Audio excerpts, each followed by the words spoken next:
जो है वो यूज होती है कि वो हमारी जो है वो लैंग्वेज को अंडरस्टैंड करके और फिर हमें आउटपुट देता है। ठीक है, जो आप यूज करते हैं चैट बोर्ड्स हैं, ठीक है, या जीपीटी आप यूज करते हैं, इस तरह का कोई भी टेक्स्ट बेस्ड जो है वो आप यूज करते हैं एआई टूल। उसके अलावा जो है वॉइस असिस्टेंट आप यूज करते हैं, तो ये सारे जो है इसमें लैंग्वेजेस जो है वो यूज होती हैं। आप अगर कोई चैट जीपीटी पे यूज कर रहे हैं, कमांड देते हैं, तो वो लैंग्वेज कैसे अंडरस्टैंड कर रहा है, ट्रांसलेट भी करके आपको देता है। ठीक है, ऐसे ही गूगल ट्रांसलेट है और वॉइस असिस्टेंट है, आप उसको वॉइस में जो है वो कमांड देते हैं, वो आप किसी भी लैंग्वेज में कमांड दे सकते हैं। ठीक है, जो उसमें लैंग्वेजेस इंक्लूड है। तो किस तरीके से सिस्टम अंडरस्टैंड करके लैंग्वेज ह्यूमन की और फिर प्रोसेस करता है फर्दर। तो सब टेक्निक जो इसके अंदर हम आज देखेंगे और उसको प्रैक्टिकली भी जो है वो देखेंगे कि वो पीछे सिस्टम के कैसे इम्प्लीमेंट होती हैं। तो सबसे पहले ये है कि एनएलपी है क्या, नेचुरल लैंग्वेज प्रोसेसिंग। सो ये जो ब्रांच है आर्टिफिशियल इंटेलिजेंस की, ठीक है, एक फील्ड है जिसमें मशीन को ये एबिलिटी दी जाए कि मशीन के अंदर ये एबिलिटी हो कि वो रीड कर सके, अंडरस्टैंड करे ह्यूमन लैंग्वेजेस को। ठीक है, तो ये कैपेबिलिटी हम जो है वो सिस्टम के अंदर लाते हैं एनएलपी के थ्रू। इसके अंदर बहुत सारे कंप्यूटेशनल जो है वो लिंग्विस्टिक का यूज होता है, रूल बेस्ड मॉडलिंग यूज होती है, statistical machine learning, deep learning models का यूज होता है, सारी टेक्निक्स अप्लाई होती हैं। तो ये जब टेक्निक्स अप्लाई करते हैं तो फिर कंप्यूटर जो है एबल होते हैं कि वो अंडरस्टैंड कर सके ह्यूमन लैंग्वेज को, इंटरप्रेट और जनरेट कर सके जो भी आउटपुट या मीनिंगफुल इन्फॉर्मेशन हमें मिलती है। तो पूरा फोकस जो एनएलपी का वो यही है कि सिस्टम के अंदर एबिलिटी जो है वो डालना, और किस चीज की एबिलिटी कि वो अंडरस्टैंड करे ह्यूमन लैंग्वेजेस को, जो ह्यूमन लैंग्वेजेस है उनको अंडरस्टैंड करके फिर हमें वो आउटपुट जो है वो देगा। ठीक है, तो इसकी एप्लीकेशंस काफी सारी आपने देखी होंगी। स्पीच रिकॉग्निशन के अंदर जितने भी सिस्टम जो है स्पीच को रिकॉग्नाइज करते, जैसे वॉइस असिस्टेंट है, आप उसको वॉइस में कमांड्स देते हैं। मशीन ट्रांसलेशन, जिसमें गूगल ट्रांसलेशन आ जाता है, तो आप ट्रांसलेट करती है वो एप्लीकेशन आपकी मशीन, तो वो किस तरीके से करती है, आपके लैंग्वेज को अंडरस्टैंड करती है तभी वो ट्रांसलेट कर रही है। अगर वो समझे ही नहीं क्या है सेंटेंस, क्या लिखा हुआ है, तो वो ट्रांसलेट भी नहीं करेगी। ठीक है, सेंटिमेंट एनालिसिस में यूज होती है कि इमोशंस को डिटेक्ट करना, बहुत सारे जो है वो टेक्स्ट के अंदर, चैट बोर्ड्स के अंदर यूज होती है, सर्च इंजन के अंदर जो आप यूज करते हैं, गूगल हो गया, बैंक हो गया, जितने भी सर्च इंजन है उनके अंदर भी एनएलपी एप्लीकेशन जो है वो यूज होती है। ठीक है, तो उसके बाद अब कौन सी ऐसी टेक्निक्स है, बेसिक जो टेक्निक्स हैं जिसमें एनएलपी हम यूज करते हैं, वो पहले टेक्स्ट प्री प्रोसेसिंग। जैसे हमने किया था डेटा प्री प्रोसेसिंग टास्क, हमने मशीन लर्निंग और डीप लर्निंग के अंदर मैंने बताया था कि हम जो है ना मशीन को डेटा जो दे रहे हैं वो प्री प्रोसेस करके देते हैं, मतलब कि हम इस फॉर्म में डेटा मशीन को देंगे जो मशीन अंडरस्टैंड कर सके। जो सिंपल टेक्स्ट लिखा होता है ना, इंग्लिश में लिखा हो किसी भी लैंग्वेज में, वो हम ह्यूमंस ना वो हम समझ जाते हैं, लेकिन मशीन को एज इट इज लैंग्वेज को नहीं समझता है। तो उसको समझाने के लिए हमें उसको प्री प्रोसेस करना पड़ता है। तो एनएलपी के अंदर कौन कौन से टास्क है, ये जो प्री प्रोसेसिंग के टास्क परफॉर्म होते हैं, segmentation, tokenization, parts of speech tagging, नाम एंटिटी रिकॉग्निशन, ये सब जो है वो टास्क परफॉर्म होते हैं। Segmentation, tokenization, stemming, lemmatization. तो सेगमेंटेशन में अगर काफी बड़ा टेक्स्ट है आपका तो उसको हर एक सेंटेंस को अलग कर देता है, इसको सेगमेंटेशन कहते हैं। सेगमेंटेशन हो जाती है, देन टोकनाइजेशन के हर एक सेंटेंस के अंदर वर्ड्स को डिवाइड करना। देन स्टेमिंग और लिमिटाइजेशन होता है, रूट वर्ड्स फाइंड करना, stop word removal, unnecessary words को रिमूव करना। पार्ट्स ऑफ स्पीच टैगिंग के सेंटेंस के अंदर कौन सा नाउन है, एडजेक्टिव है, प्रोनाउन है, ये इसको डिटेक्ट करना। नेम एंटिटी रिकॉग्निशन टेक्निक होती है कि आपके सेंटेंस है या कोई भी पैराग्राफ है उसके अंदर बहुत सारी चीजें यूज होती है कि जैसे किसी पर्सन का नेम होता है, किसी ऑर्गेनाइजेशन का नेम है, तो नेम एंटिटी रिकॉग्निशन टेक्निक क्या करती है, इसमें से ये फाइंड आउट करती है कि अगर किसी का नाम है तो ये पर्सन नेम है, कोई जगह का नाम है तो प्लेस आइडेंटिफाई करेगा, तो इसको नेम एंटिटी रिकॉग्निशन कहते हैं। तो ये सारी टेक्निक्स जो है वो यूज होती है एनएलपी के अंदर, जिसके थ्रू जो है फिर मशीन एबल होती है कि वो आइडेंटिफाई कर सके आपके लैंग्वेज के पैटर्न्स को। तो सबसे पहले सेगमेंटेशन है, जैसे मैंने आपको बताया कि आप यहाँ पे एक सेंटेंस गिवन है एग्जांपल के तौर पे, द स्काई इज क्लियर, फिर कॉमा देके फिर दूसरा स्टार्ट ही, लेकिन बीच में कॉमा गिवन है। अब सेगमेंटेशन ने क्या किया कि इन दोनों को सेगमेंट कर दिया, अलग अलग कर दिया, this the sky is clear, then comma के बाद इसने इसको आइडेंटिफाई किया कि ये दूसरा पार्ट उसको अलग कर दिया। सेगमेंटेशन यही करता है कि आपके पूरे जितने भी पैराग्राफ या टेक्स्ट या डॉक्यूमेंट होता है उसके अंदर से सेगमेंटेशन कर देना, हर एक सेंटेंस को अलग अलग डिवाइड कर देना, ठीक है। अलग अलग डिवाइड करते देन उसके बाद जो है टोकनाइजेशन परफॉर्म होती है कि जब सेंटेंस के अंदर आपके जो हर एक वर्ड है वो एक टोकन है मशीन के लिए, द एक टोकन है, स्टार अलग टोकन है, इसी तरीके से हर एक वर्ड जो है इंडिविजुअल वर्ड मशीन के अंदर वो टोकन कहलाएगा, तो उसको कहते हैं टोकनाइजेशन। टोकनाइजेशन परफॉर्म होती है कि हर एक जो सेंटेंस के अंदर मशीन क्या करती है, वर्ड को डिवाइड कर देती है, टोकन्स में डिवाइड कर देती है, ठीक है। तो अब ये टास्क जो है वो परफॉर्म होता है, जो मशीन है ना वो हमारे ह्यूमन ब्रेन जो है जैसे काम करता है, प्रोसेस करता है और वो करता है, तो इस तरीके से मशीन को भी किस तरीके से जो है वो इंटरनली प्रोसेस करेगा लैंग्वेज को, तो ये इंपॉर्टेंट टास्क होते हैं करने के लिए, ठीक है। फिर क्या करता है, ये हर एक वर्ड के पैटर्न को मैच करके फिर नेक्स्ट वर्ड गैस करता है, या नेक्स्ट वर्ड क्या होगा, या नेक्स्ट वर्ड जो है वो उन पैटर्न्स को जोड़ता है, कनेक्ट करता है एक वर्ड को दूसरे वर्ड से, तो इस तरीके से ये टोकनाइजेशन और ये टेक्निक्स यूज होती हैं। फिर होता है स्टॉप वर्ड रिमूवल के अननेसेसरी वर्ड्स, वो वर्ड्स जो आपके सेंटेंस के अंदर मीनिंग जिसकी बहुत कम हो या तो कोई भी मीनिंग नहीं देते हो, ऐसे वर्ड्स को रिमूव कर देना। जैसे दा है, आर है, एट है, इसमें ये वर्ड है जिसकी कोई मीनिंग नहीं है, ठीक है, तो इसको ये रिमूव कर देगा। इस तरीके से डॉक्यूमेंट के अंदर जितने भी इसको वर्ड्स मिलेंगे जो कि अननेसेसरी है, जिनकी कोई मीनिंग नहीं है, तो उनको वो रिमूव कर देगा।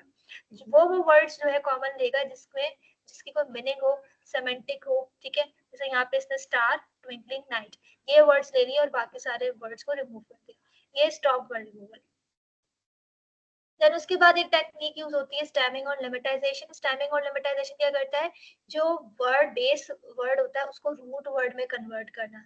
जैसे अब एक यहाँ पे एग्जांपल है इम्प्रूव, जो इम्प्रूव वर्ड है ना वो अलग अलग डिग्रीज के अंदर, अलग अलग सेंटेंस के अंदर यूज होता है। जैसे इम्प्रूव, इम्प्रूविंग भी हम यूज करते हैं, इम्प्रूवमेंट्स भी यूज करते हैं, इम्प्रूव्ड है, इम्प्रूवर है, ये सारे। लेकिन इन सब का जो रूट वर्ड है ना वो है इम्प्रूव।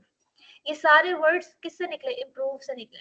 तो कहीं भी अगर मशीन देखती है ऐसा वर्ड जैसे इम्प्रूविंग है या इम्प्रूवमेंट है, तो उसका रूट वर्ड फाइंड करेगा कि इसका रूट वर्ड क्या है। तो यहाँ पे दो जो टेक्निक है, स्टेमिंग और लिमिटाइजेशन, दोनों का काम यही है कि रूट वर्ड्स को फाइंड करना है। लेकिन डिफरेंस ये है, स्टेमिंग रूल बेस्ड है, रूल्स अप्लाई करके फाइंड करता है, और लिमिटाइजेशन जो होता है वो सेमेंटिक्स को देखकर फिर वो जो है वो आपके रूट वर्ड को कन्वर्ट करता है। तो सबसे अच्छी टेक्निक लिमिटाइजेशन को कहा जाता है। ठीक है, देखिए यहाँ पे स्टेमिंग जब हो रही है तो इसने इम्प्रूव का ई रिमूव कर दिया, क्योंकि इसने कोई रूल अप्लाई किया और रूल अप्लाई करने के बाद इसने सबका इम्प्रूव ले लिया, ई इसको हटा दिया। अगर आप लिमिटाइजेशन में देखेंगे तो इसने बिल्कुल करेक्ट रूट वर्ड लिया, इम्प्रूव, ठीक है, क्योंकि इसने सेमेंटिक्स को समझा, उसके बाद जो है एक रूट वर्ड फाइंड किया। तो इस तरीके से ये टेक्निक्स जो है यूज होती है जिसमें वो रूट वर्ड जो है फाइंड करेगा लैंग्वेजेस के अंदर।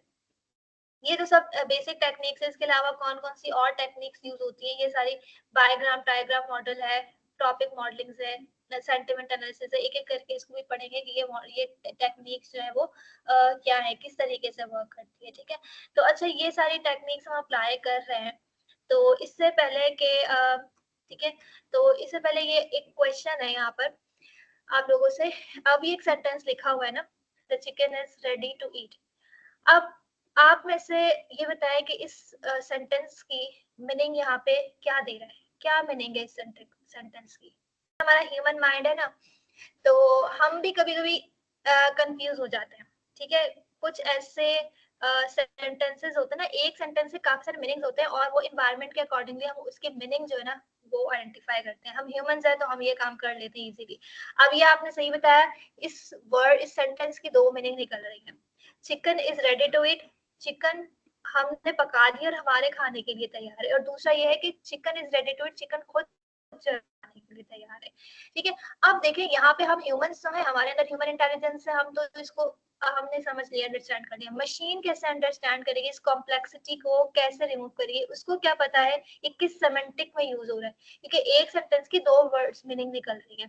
अब यही टेक्निक्स हम एनएलपी इसलिए यूज कर रहे हैं सिस्टम्स के अंदर, ताकि जो ह्यूमन माइंड जैसे ना हमने डिटेक्ट किया कि इसकी दो मीनिंग्स है, इस तरीके से भी हो सकती है, इस तरीके से भी हो सकती है।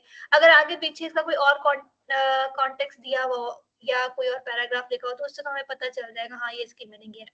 तो इसी तरीके से लैंग्वेज जो है मशीन कैसे अंडरस्टैंड करेगी, यही कॉम्प्लेक्सिटी को दूर करने के लिए, एम्बिग्युइटी को दूर करने के लिए, लैंग्वेज को अंडरस्टैंड करने के लिए सारे एनएलपी टेक्निक्स का जो है वो यूज होता है। ठीक है, तो यहाँ पे दो डिफरेंट वेज में जो है ये मीनिंग दे रहा है। तो इसलिए हम एनएलपी टेक्निक्स यहाँ पे यूज कर रहे हैं ताकि ये लैंग्वेज जो है वो मशीन भी अंडरस्टैंड कर सके। ठीक है, उसके बाद टेक्निक है बायोग्राम मॉडल। बायोग्राम मॉडल क्या करता है कि आप ये एक स्टैटिस्टिकल लैंग्वेज मॉडल है जो कि क्या करेगा, आपके वर्ड सीक्वेंस जो होगा या सेंटेंस के अंदर वर्ड्स होंगे ना, उनको दो दो वर्ड्स पेयर के अंदर डिवाइड कर देता है। जैसे एक एग्जांपल है यहाँ पे, द सन शाइन्स ब्राइटली, तो इसका बायोग्राम मॉडल क्या करेगा, दो दो पेयर बना लेगा। अब कैसे, द सन एक पेयर है, उसके बाद प्रीवियस वाला वर्ड लेकर आगे वाले से अटैच करके और एक और पेयर बन जाएगा, सन शाइन्स। इसी तरीके से शाइन्स ब्राइटली, तो याद है कि यहाँ इसने पेयर बना दिया, the sun, sun shines, shines brightly, ये तीन पेयर्स में इसने कंबाइन इसको पेयर बना दिया। इसको कहते हैं बायोग्राम मॉडल। तो ये भी ना आपके जो वर्ड सेंटेंस के अंदर वर्ड्स के सीक्वेंस या प्रोबेबिलिटी को प्रिडिक्ट करने के लिए यूज होता है। ठीक है, सीक्वेंस बनाने के लिए, किस सीक्वेंस में वो वर्ड है, उसका प्रीवियस वर्ड क्या होगा, उसके आगे वाला वर्ड क्या होगा, ये प्रोबेबिलिटी आइडेंटिफाई करने के लिए बायोग्राम मॉडल यूज होता है। ठीक है, तो आगे जैसे बहुत सारे सिस्टम है ना, हम एक वर्ड लिखते हैं तो आगे वो खुद गेस कर लेते हैं। आप सर्च इंजन में सर्च करते हैं कोई भी कीवर्ड डाल के, तो आगे आपको और सारी सजेशन आ जाती है। तो यही है कि वो पेयरिंग करता है कि इस वर्ड के साथ नेक्स्ट वर्ड क्या होगा। तो ये बायोग्राम मॉडल हो गया। इसके बाद जो है ट्राइग्राम मॉडल भी सेम बायोग्राम के, लेकिन यहाँ पे फर्क ये है कि ये तीन का पेयर बनाता है और ये हमें ज्यादा जो है अंडरस्टैंड, मशीन को ज्यादा अंडरस्टैंड करने में हेल्प करता है क्योंकि इसमें तीन पेयर्स हैं। तो सेमेंटिक्स ज्यादा मोर जो है वो कैप्चर करेगा मशीन। जो कॉन्टेक्चुअल मीनिंग है ना, कि किस कॉन्टेक्स्ट में बात हो रही है, इसका क्या जो है वो सेमेंटिक्स है, उसको एनालाइज करेगा तीन पेयर्स में, द सन शाइन्स, और उसके बाद इसने दूसरा पेयर बनाया इसका, सन शाइन्स ब्राइट। ठीक है, तो इस तरीके से ट्राइग्राम तीन तीन पेयर के अंदर जो है वो उसको कन्वर्ट कर देगा या पेयर बना देगा। ठीक है, ये बायोग्राम और ट्राइग्राम दोनों ही मॉडल्स टेक्स्ट की एनालिसिस के लिए यूज होते हैं, जो कैप्चर करते हैं आपके सेंटेंस के अंदर कॉन्टेक्चुअल इंफॉर्मेशन, कि किस कॉन्टेक्स्ट में ये बात की जा रही है, उसका कॉन्टेक्स्ट आइडेंटिफाई करने के लिए ये बायोग्राम और ट्राइग्राम मॉडल जो है वो दोनों एनएलपी टेक्निक्स यूज होती है। टेक्निक है फीचर एक्सट्रैक्शन। फीचर एक्सट्रैक्शन का मतलब ये है कि आपके डॉक्यूमेंट, टेक्स्ट का जो डॉक्यूमेंट होता है ना, उसको मशीन न्यूमेरिकल फीचर्स में कन्वर्ट करती है। ठीक है, ये हम पहले डिस्कस कर चुके हैं। जो मशीन्स हैं वो आपके टेक्स्ट जो गिवन है या कोई भी डेटा हो, चाहे वो इमेज हो, वीडियो, टेक्स्ट हो, किसी भी कोई भी डेटा पे काम कर रही है, वो मशीन को नहीं पता कि सिंपल अगर यहाँ लिखा हुआ है दिस इन्वॉल्व्स ट्रांसफॉर्मिंग, ये वर्ड्स क्या है। तो क्या करेगा मशीन लर्निंग, जब हम ये मशीन लर्निंग में हम अप्लाई करेंगे टास्क, तो उससे पहले हम उसको न्यूमेरिकल फीचर्स में कन्वर्ट करना लाजमी है। ठीक है, तो फीचर एक्सट्रैक्शन एनएलपी के अंदर यूज होती है, क्या करता है, सारे डॉक्यूमेंट्स को, टेक्स्ट को आपके न्यूमेरिकल फीचर्स में कन्वर्ट करेगा, एक वेक्टर स्पेस बना लेगा और उसमें सारे वर्ड्स को न्यूमेरिकली रिप्रेजेंट करेगा। ठीक है, नंबर्स के अंदर, तो उसको हम कहते हैं फीचर एक्सट्रैक्शन। ये मोस्ट इंपॉर्टेंट जो है वो एक टास्क होता है एनएलपी का, ताकि जो है जब हम इनपुट देते हैं मशीन लर्निंग मॉडल्स में, तो वो इनपुट जो जाते हैं ना वो न्यूमेरिकल फीचर्स जाते हैं, वो हमारे टेक्स्ट इनपुट नहीं जाता है, क्योंकि मशीन जो अंडरस्टैंड करती है वो नंबर्स को करती है, न्यूमेरिकल फीचर्स को करेंगे। उसमें जो इंटरनली मैथ्स के फॉर्मूलाज अगर अभी अप्लाई होते हैं तो वो सारे न्यूमेरिकली अंदर जो है वो प्रोसेसिंग हो रही होती है। अच्छा, उसके जी बाद मैम। जो है टॉपिक मॉड जी उसके बाद जो है वो टॉपिक मॉडलिंग की जाती है। टॉपिक मॉडलिंग का मतलब है कि हमारे पास ना काफी सारा डेटा है और हमने मशीन को दिया, जैसे एक न्यूज का डेटा है, न्यूज है। ठीक है, अब न्यूज काफी तरीके की होती है, उसमें काफी तरीके की थीम्स यूज होती हैं। अब वो न्यूज आपके पॉलिटिक्स से रिलेटेड भी हो सकती है, स्पोर्ट्स से रिलेटेड भी हो सकती है, एंटरटेनमेंट से रिलेटेड भी हो सकती है। तो टॉपिक मॉडलिंग क्या करती है टेक्निक, कि आपके उस डॉक्यूमेंट, कलेक्शन ऑफ डॉक्यूमेंट्स में थीम्स को कैप्चर करती है या मेन मेन टॉपिक्स को आइडेंटिफाई करती है। तो जब हम टॉपिक मॉडलिंग अप्लाई करेंगे न्यूज डेटा पर, तो क्या करेगा, जो स्पोर्ट्स से रिलेटेड होंगी उनको ये वहां पे आइडेंटिफाई करेगा ये स्पोर्ट्स से रिलेटेड न्यूज है। जो एंटरटेनमेंट से रिलेटेड होगी तो उसको वहां पे आइडेंटिफाई करेगा कि ये एंटरटेनमेंट से रिलेटेड जो है वो बात हो रही है। ठीक है, पॉलिटिक्स से रिलेटेड अगर कोई न्यूज होगी तो उसको आइडेंटिफाई करेंगे पॉलिटिक्स से रिलेटेड है। तो ये टॉपिक मॉडलिंग का काम होता है कि आपके जितना भी डेटा है उसमें से टॉपिक्स को या थीम्स को फाइंड आउट करना कि ये किस टॉपिक से रिलेटेड बात की जा रही है, ठीक है। देन उसके बाद सेंटिमेंट एनालिसिस परफॉर्म होती है। सेंटिमेंट एनालिसिस कहते हैं इमोशंस को डिटेक्ट करना कि पीस आपका जो टेक्स्ट है ना वो बात किस टोन में की जा रही है, किस इमोशन में वो की जा रही है बात, उसका सेंटिमेंट क्या है, उसको कहते हैं सेंटिमेंट एनालिसिस। जैसे बहुत सारे कमेंट्स सोशल मीडिया पर आते हैं, ठीक है, कोई कमेंट पॉजिटिव भी करते हैं, कोई कमेंट नेगेटिव भी होता है और कोई न्यूट्रल भी होता है, ठीक है। तो अब क्या है, अगर वहाँ पे एआई टेक्निक्स यूज होती है तो ओवरऑल सारे कमेंट को आइडेंटिफाई कैसे करता है, वो कैसे पता चलता है कि यहाँ पे ये पॉजिटिव यहाँ पे कमेंट दिया हुआ है, यहाँ पे नेगेटिव है, यहाँ पे न्यूट्रल है।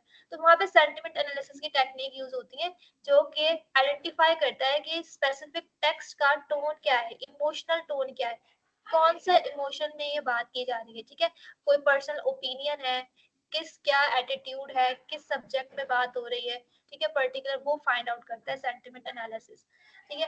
तो ये जो है वो सोशल मीडिया पे हो गया, या जो कस्टमर रिव्यूज होते हैं आइडेंटिफाई करने के लिए कि कस्टमर के रिव्यूज हमारे पॉजिटिव हैं ज्यादा, नेगेटिव है क्या है, तो इस तरीके से सेंटिमेंट एनालिसिस वहाँ पे यूज हुई होती है, ठीक है। तो ये टेक्निक जो है वहाँ पे यूज की जाती है। और इसके अलावा बहुत सारी टेक्निक्स हैं, ये वर्ड एम्बेडिंग्स है, इंफॉर्मेशन रिट्रीवल है, TF IDF, dependency tag summarization. Word embeddings यही है कि आपके वेक्टर स्पेस में कन्वर्ट करना। वेक्टर स्पेस मतलब कि एक ऐसा वेक्टर स्पेस जहाँ पे वो आइडेंटिफाई करता है कि कौन सा वर्ड किससे मैच करता है, ठीक है। तो वो वर्ड एम्बेडिंग्स के थ्रू किया जाता है। जो जिसके करीब वेक्टर स्पेस होगा इसका मतलब है वो वर्ड उससे रिलेट करता है। जैसे अब स्टूडेंट्स है और बुक्स है, और दूसरा है हमारे पास कार और पेन। अब आप देखेंगे वर्ड एम्बेडिंग्स क्या करेगा, इसका वेक्टर स्पेस बनाएगा और ये सर्च आउट करेगा कि बुक और स्टूडेंट एक ही वेक्टर स्पेस में, तो ये इसका रिलेशन आपस में है, ठीक है। उसके बाद कार और पेन का कोई रिलेशन आपस में नहीं है, ठीक है। पेन का रिलेशन भी स्टूडेंट के साथ होगा तो वो कार के वेक्टर स्पेस में नहीं आएंगे। तो सिंपल वर्ड एम्बेडिंग्स क्या करता है, रिलेशन फाइंड करता है दो वर्ड्स के दरमियान या दो से दो या ज्यादा वर्ड्स के दरमियान कि आपस में उनका क्या रिलेशन है, तो उनको एक ही वेक्टर स्पेस के अंदर रख देता है। उसके बाद है इंफॉर्मेशन रिट्रीवल। इंफॉर्मेशन रिट्रीवल के बल्क ऑफ आपके टेक्स्ट डेटा में से वो इंफॉर्मेशन लाना, ढूंढ के लाना। जैसे गूगल सर्च इंजन होते हैं, वहां पे ये यूज होती है टेक्निक।